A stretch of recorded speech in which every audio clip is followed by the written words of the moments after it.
आप सबको पता है उनका जीवन, कि उन्होंने जब जन्म लिया तो जन्म के समय ही उनके मुंह में 32 दांत थे। जन्म के समय ही उन्होंने राम राम कहना शुरू कर दिया। अब जो है वह जनपद जो बांदा जिला है, वो आत्माराम दुबे उस समय की जो रिवायता थी, जो हमने बोला ना कितना पाखंड घुसा, सबका कहा कि अरे ये तो 32 दांत इसका है, यह तो लड़का जो है पूरा वंश को नाश कर देगा, ये पूरा जो है बहुत अपशगुन है, ये तो कोई लायक नहीं है। लोग सुन के कि लड़का के 32 दांत है और जन्म लेते के साथ ही बोल रहा है राम राम कर रहा है, राम राम कर रहा है। लोगों को आभास नहीं हुआ कि कितना बड़ा दिव्य बालक है जो बोलते जो है जन्म लेते राम बोल रहा है। नाम उसका राम बोला रख दिया लोगों ने, लेकिन तुलसीदास जी को अपशगुन माने। और संयोग ऐसा हुआ कि उनकी माँ हुलसी वह जो है बीमार रहती थी और उनका जो है अंतिम समय था। देख लिया हुलसी माँ ने, माँ को तो बच्चा के प्रति उतना ही प्यार होता है, चाहे बच्चा कैसा ही हो, माँ माँ होती है, माँ का मुकाबला कोई नहीं होता है। किसी ने कहा कि माँ जो है वह सभी पापों को धो देती है, बच्चे के माँ सभी पापों को धो देती है, और जब गुस्से में होती है तो रो देती है, वो गुस्सा भी इजहार नहीं कर पाती है बच्चों पर। माँ सभी पापों को धो देती है, जब गुस्से में होती है तो रो देती है। वही हुलसी के साथ हुआ। हुलसी जो है वह देखी कि अब तो ये बच्चा को जो है प्लान बन रहा था कि क्या करें, तो क्या कीजिएगा, हत्या के पाप नहीं लगे, इसको बॉक्स बना के वो गंगा जी में प्रवाहित कर दीजिए, वो चल जाएगा। अगर कहीं सुरक्षित बचा तो कोई देखेगा, कोई अगर निसंतान के यहाँ मिल जाएगा तो कोई इसका पालन पोषण कर देगा। बड़ी अजीब, हुलसी जी बहुत परेशान हुई तो उन्होंने एक दाई थी, वह दासी को जो है कहा कि ऐसा करो कि इसको जो है तुम अपने मैके में पहुंचा दो, इसको अपने मैके में पहुंचा दो, अन्यथा जो है इसको लोग बच्चा गंगा में पहला देंगे। मरने के पहले जो है वह जो है अपना दासी से बच्चा को दासी के यहाँ पहुंचा दी। और ऐसा संयोग हुआ कि वह हुलसी का जो है कुछ दिन के बाद ही तुरंत निधन हो गया। इसके बाद और देखो बच्चा जन्म लिया और अपनी माँ को खा गया, यही ना बोलते हैं, आते आते अपनी माँ को खा गया। और वहां जब गया तो वहां पहले लोग पूछे कौन कौन बच्चा है, कौन बच्चा है, तो लोगों को वह दासी बताई नहीं कि किस परिस्थिति में हम इसको लाई हैं, कहीं कि जानती थी कि अगर हम बता देंगे तो गांव की बात तो छोड़िए, हमारे घर में भी लोग नहीं रहने देंगे, कहा कि इस सब शुभ वालों को लेकर यहाँ पर आ गई। वह बताती नहीं है, लेकिन ऐसा क्या भगवान को वह मंजूर था कि कुछ दिनों के बाद वह दासी को जो है, वह दासी को एक सर्प काट लेता है, सर्प डस लेता है और वह दासी की भी मृत्यु हो जाती है। बड़ा लोग हुआ कि अभी बच्चा को कौन देखेगा, दासी अपने बच्चे की तरह मानती थी। बाद में बात फैलते फैलते वहां गया, वह राम बोला कि गांव तक गया तो वहां से लोगों ने बताया आपको पता नहीं है यह बच्चा जो है 32 दांत का बच्चा है, यह अपशगुन है, ऐसे मुहूर्त में जन्म लिया है कि जहां जाएगा तहां नाश करेगा, पूरे घर का नाश करेगा, बस्ती का नाश करेगा। लोगों ने कहा अरे यहाँ कैसे ही आ गई, और आ गया तो हम अपनी माँ को खोई, यहाँ पर जो है सो ये अपने जो है जो माँ बन के दूसरी माँ बन के वह रही।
बहुत अच्छा संगीत के माध्यम से बताया गया। वही कहते हैं कि इसको सारे गांव के लोग एकजुट हो गए। उससे 5 साल के बाल बच्चे को ऐसा निर्दयता से जो है उसको वहां से पीट कर जो है बाहर निकाल दिए, गांव से बाहर। जब वो गांव से बाहर गया, कहा कि कहाँ जाए, 5 साल का बच्चा, क्या खाएंगे, कैसे रहेंगे, कहाँ सोएंगे। उस समय जबकि बात थी 500 बरस पहले, संवत 1600 था, उस समय अधिकांश जंगल हुआ करते थे गांव से बाहर, पेड़ पौधे ज़्यादा और विभिन्न तरह के विषैले जंतु से रात में सोना बहुत खतरनाक था। लेकिन लोगों ने सोचा नहीं, उसको भेज दिया, तो वह दूर जाने के बजाय गांव के रास्ते पर जाकर अपना रात गुजारा। सवेरे जब आदमी गया देखने, कहा कि अरे वो तो भागा नहीं, वो तो गांव के रास्ते पर ही है। अब तो जो भी गांव से बाहर निकलेगा उसका दर्शन करेगा, फिर तो उसका शुभ हो जाएगा। ऐसा मारो कि बहुत दूर चला जाएगा। बहुत उसको निर्दयता से उस बालक को मारते हैं और जाके दूर भेज देते हैं। एक पेड़ के नीचे बैठकर भूखा प्यासा था। जब कभी कभी ऐसा अत्याचार होता है, खासकर कोमल मन पवित्र आत्माओं के साथ जब होता है, तो कभी कभी भगवान का आसन भी डोल जाता था। जैसे ध्रुव के लिए डोला था, जैसे प्रहलाद के लिए डोला था, जैसे नचिकेता के लिए डोला था, वह तुलसीदास के लिए डोला। और शंकर जी ने पार्वती जी को बताया कि एक बच्चा भूखे प्यासे, अंधविश्वास में लोगों ने गांव से निकाल दिया है, भूखे प्यासे पेड़ के नीचे जो है वह सोया हुआ है और वह विभिन्न तरह से जो है अवसाद से ग्रसित होता जा रहा है। उसको जो है माँ का प्यार मिलना चाहिए, उसको भोजन देने की जरूरत है। और वह दिव्य बालक है, उसको एक समर्थ गुरु की जरूरत है।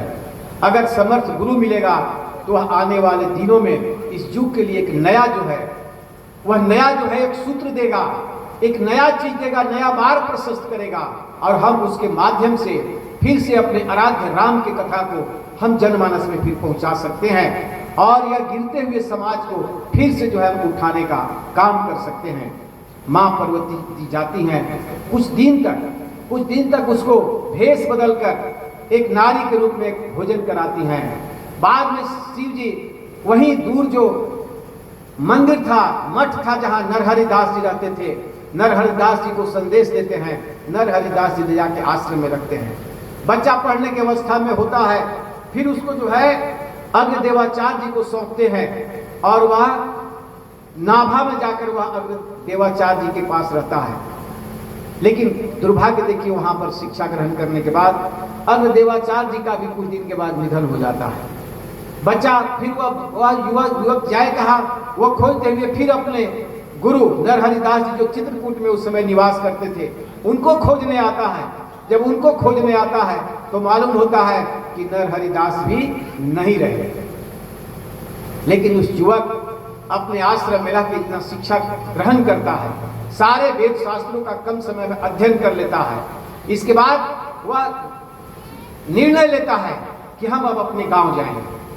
अपने गांव आता है, हम खोजेंगे अपने माता पिता को खोजेंगे। उसको क्या पता कि हमारी माँ जन्म देने के साथ ही गुजर गई है।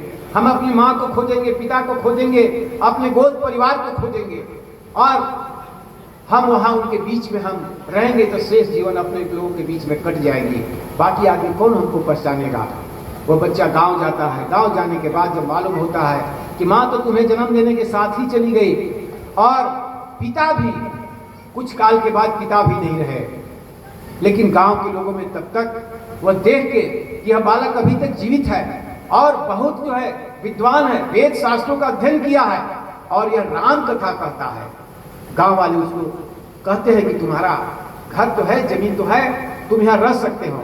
वह बच्चा रहता है, उसकी शादी होती है। शादी होने के बाद उसके घर में जब पत्नी आती है, पहली बार उस बच्चे को जीवन में कोई प्यार देता है। बच्चा तो कभी प्यार पाया नहीं। पहली बार पत्नी को जो है जब शादी हुआ एक अपना सजुपारी ब्राह्मण कुल में, उसको जब प्यार होता है तो वह इतना प्यार में लीन हो जाता है कि फिर लगता है कि आज हमें जीवन में कोई पहली बार कोई प्यार करने वाला मिला। इतना लीन हो जाता है कि फिर अपने जो है वह पत्नी से अलग एक क्षण भी रहने का जो है वह रह नहीं पाता है, वो लगता है कि जैसे हम अलग हो गए, विचलित हो जाता है। इसका कारण होता है कि पत्नी जब ब्याह के आती है, बार बार उसका जो है वह वहां से विदाई कराने के लिए मैके से उसके पिताजी आते हैं, भाई आते हैं, लेकिन वह मना कर देता है कुछ न कुछ बहाना करके। एक बार ऐसा हुआ, तुलसीदास जी जब राम कथा कहने जाते हैं तब वह पहले जो है वह खबर भेजती है। एक बार उनकी पत्नी को माँ बाप से बहुत दिन हो गया था, मिलने का मन करता है, तो भाई को खबर भिजवाती है। दिन में ही कथा कहने निकल जाते हैं, उसी समय आ जाओ, हम लोग चलेंगे गांव और अपने माता पिता से कहा दी। जब मालूम हो जाएगा कि हम चले गए तो फिर क्या करेंगे, एक दो दिन रहेंगे और फिर जो है सो हम सबसे मिल के माँ पिताजी से वापस आएंगे। वह पत्नी जो है उसी तरह से भाई आता है, और जब ये जो है तुलसीदास जी कथा कहने के लिए निकलते हैं तो वह जो है कथा कहने के लिए निकलते हैं, और उसी समय वह पत्नी भाई के साथ गांव चली जाती है। कथा कह के शाम में आते हैं, देखते हैं अपनी पत्नी नहीं है, वह एकदम घबरा जाते हैं, कहा कि नहीं, मैं पत्नी के बिना मैं कैसे रह सकता हूँ। वह जो है आसपास पूछते हैं, वह आसपास के लोग बताते हैं कि वह संदेशा छोड़ के गई है, वह मायके गई है, वह मायके से दूसरे दिन आ जाएगी। तुलसीदास कहते नहीं, हम पत्नी के बिना हम रात में नहीं रह सकते हैं। वह जो है वह उसी रात जो है वह निकल जाते हैं पत्नी को मिलने के लिए। पत्नी के पास जाते हैं, इसको बीच में लोगों ने बहुत उसको ज्यादा अतिरंजित कर दिया। नदी पार होने में कठिनाई हुई, बरसात का दिन था, पार होने में किसी तरह पार हुए, लेकिन कोई कहता है कि वहां पर एक मुर्गा, एक लाश था, लाश को उन्होंने नाव बनाया, और जब वहां गए वहां पर पत्नी को उनको पता था, पत्नी ऊपरी कोठा पर रहती थी, उसका अलग था। पहले के जमाने में अधिकांश घर जो रहते थे तो वह जनाना निवास अलग रहता था, जनाना निवास अलग रहता था और पुरुषों का निवास अलग रहता था। वह वहां जाने के लिए बोलते हैं कि लोग एगो सर्प था, सर्प को सहारा लेकर पिछड़ते हैं। नहीं, ये जो अतिरंजित है, ऐसा संभव नहीं है, और आने वाली पीढ़ी को ऐसा चीज नहीं बताना है जो है उसके गले के नीचे नहीं उतरे। हर चीज को विज्ञान की कसौटी पर, तर्क की कसौटी पर खड़ा उतर विवेक से उसको जो है समझना है। जो इसमें रिसर्च हुआ है, लोगों ने कहा वैसी बात नहीं थी, लेकिन उन्हें किसी तरह अपनी पत्नी के कमरे में पहुंच जाते हैं। पत्नी रात में देखती, अरे रात में, इस अंधियारी रात में, बरसात रात में ये कैसे आ गए। उसको बहुत घबराहट होती है, और सबसे बड़ा लोक लाज का भय होता है कि माँ पिताजी जानेंगे कि रात में ही आए, अब वो मेन दरवाजे से होकर मिलते हुए नहीं आए, ये सीधे मेरे कमरे में आए, क्या हम माँ पिताजी को दिखाएंगे, इनका जो है क्या आचरण है, क्या चरित्र है, इनका ही जो है इतनी बेइज्जती होगा, हम इसको कैसे सहन कर पाएंगे। पत्नी को क्रोध आता है, बहुत फटकार लगाती है, कहा कि प्यार की एक सीमा होनी चाहिए, एक लोक लाज होना चाहिए। आप जो इस हाड़ मास के शरीर में इतना प्यार करते हैं, आप में जो प्रतिभा है, जितना आपको ज्ञान है, जितना अच्छा आप राम कथा कहते हैं, अगर आप राम में उतना प्यार कर देते तो आपका जीवन धन्य हो जाता। आप कहाँ यह जो है अपने जो है पूरे दिमाग को लगाए हुए हैं, कहाँ ऊर्जा को लगाए हुए हैं। भाइयों बहनों, तुलसीदास जी के लिए वही जीवन का टर्निंग पॉइंट था। मैं आज बोल रहा हूँ टर्निंग पॉइंट, वही टर्निंग पॉइंट था। तुलसीदास जी को आभास होता है, फिर कहते हैं ना तुम ठीक कह रही हो, हम इसको बुरा नहीं मान रहे हैं, हमको जो है वही राम के पास, राम की खोज में जाना है। तुलसीदास जी उसी रात को निकल जाते हैं। वह कुछ आवाज आता है, घर के लोग जग जाते हैं, पूछते हैं अपनी बेटी से क्या हुआ। वह सुनाती है, जब बताती है, प्रसंग बताती है, लोग चिंतित हो जाते हैं। तो गए कहाँ दामाद जी, गए कहाँ? बोले कि वो तो निकल गए। उन्होंने कहा कि ठीक है, बुरा नहीं माने, निकल गए। कहा कि तुम ठीक रास्ता बता रही हो। कहा कि नहीं, ऐसा नहीं कि उनका वैराग्य हो जाए। सारे लोग चिंतित हैं, भय से जो है सभी लोग खोजने निकलते हैं। अंत में उनको बीच में रास्ते में मिलते हैं, बहुत समझाते हैं, बोलते हैं नहीं, अब मेरा जीवन का टर्निंग पॉइंट आ गया, अब मैं यहाँ नहीं, अपने घर में नहीं जाऊंगा, अब तो मैं सिर्फ राम कहूंगा।